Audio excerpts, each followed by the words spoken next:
Baik, bismillahirrahmanirrahim. Assalamualaikum warahmatullahi wabarakatuh. Pada pertemuan ini, Miss Ulfa akan membahas satu materi yang paling sering keluar di UTBK. Atau kata Miss Ulfa, ini primadonanya sih, yaitu gagasan utama atau ide pokok. Teman-teman pernah mendengarkan, pasti malah lebih sering ya, gagasan utama atau ide pokok. Nah, sekarang Miss Ulfa akan jelaskan dengan mudah apa yang dimaksud dengan gagasan utama atau ide pokok. Teman-teman menemukan gagasan utama atau ide pokok itu dalam sebuah paragraf toh, tapi kita seringkali kayak kesulitan menemukannya jika paragraf itu terlalu panjang. Sekarang Miss Ulfa akan buat analoginya dengan mudah. Nah, ini sebuah rumah teman-teman.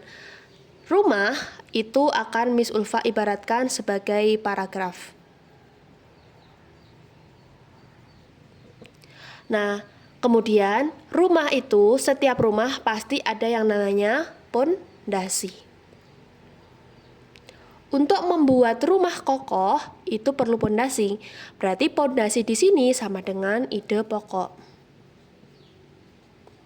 atau inti dari rumah, inti dari paragraf ini. Nah, di dalam sebuah rumah pastinya ada yang namanya perabotan kan?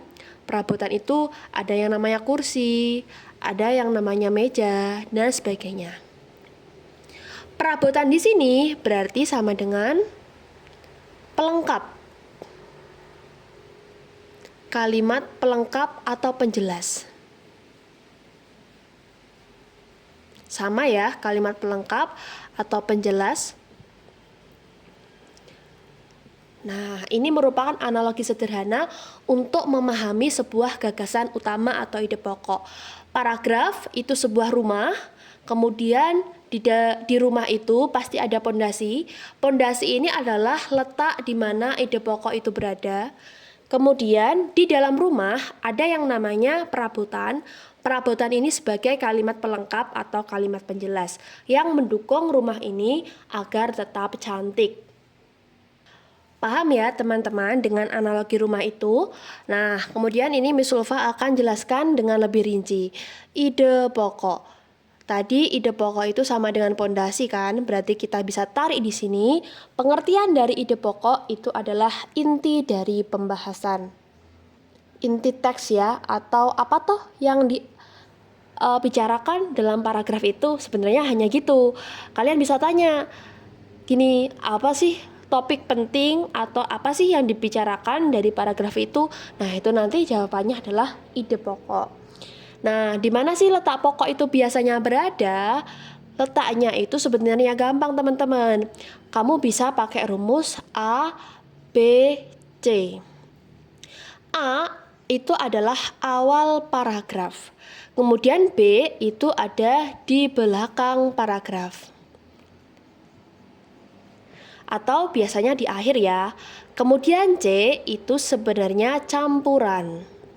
Campuran berarti ide pokoknya ada di awal, juga ada di akhir atau ada di belakang. Kalau biasanya campuran itu sifatnya tersirat ya. Tersirat itu tidak langsung tertulis. Ide pokoknya tidak langsung tertulis.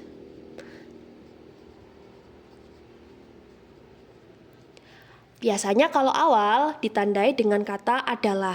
Kalimat-kalimat definisi biasanya menunjukkan ide pokok. Contohnya, tahu adalah berarti kan pengertian tahu. Kemudian kalau belakang biasanya ditandai dengan kata-kata seperti ini, penegasan ulang. Oleh karena itu, nah kayak gitu. Nah kalau campuran berarti gabungan. Biasanya di awal ada kalimat pengertian, kemudian di belakang atau di akhir ada penegasan kembali. Oleh karena itu. Nah, fungsinya teman-teman, fungsi dari ide pokok itu satu, pasti untuk menjawab soal. Kemudian dua, untuk memahami teks.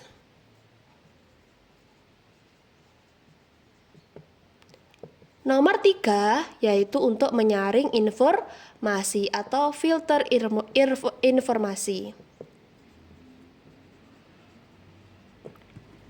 Begitu teman-teman. Paham kan? Bagi teman-teman yang sekarang latihan UTBK, rumus penting untuk menemukan ide pokok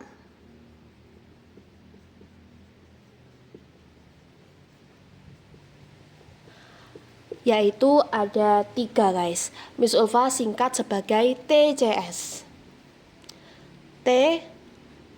TCS yaitu tanya,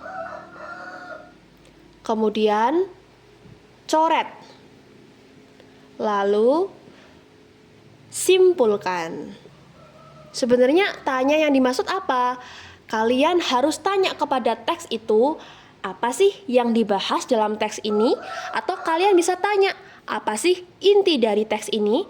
Nanti pasti otomatis kalian berpikir, oh ini ya. Nah, kalau kalian masih ragu, pertanyaan kalian belum menjawab, maka kalian bisa gunakan rumus yang kedua, coret. Jadi, ide pokok itu tidak mungkin seperti ada kata contoh. Misalkan, kemudian data. Ini nggak mungkin masuk ke dalam ide pokok. Ide pokok itu harus umum, kalimatnya umum dan memayungi ya. Memayungi semua informasi. Nah, kalau contoh, misalnya contoh data, kemudian seperti misalkan angka, itu nggak mungkin memayungi dari semuanya, itu pasti hanya sebagian kelumit informasi. Nah, kalau sudah kalian coret-coret, maka simpulkan. Simpulkan ini berarti, oh ini loh ide pokok yang sebenarnya gitu. Nah, teman-teman, akan Miss Ulfa bahas latihan soal ide pokok UTBK agar kalian lebih paham. Jadi, see you in the next video. Terima kasih, semangat teman-teman.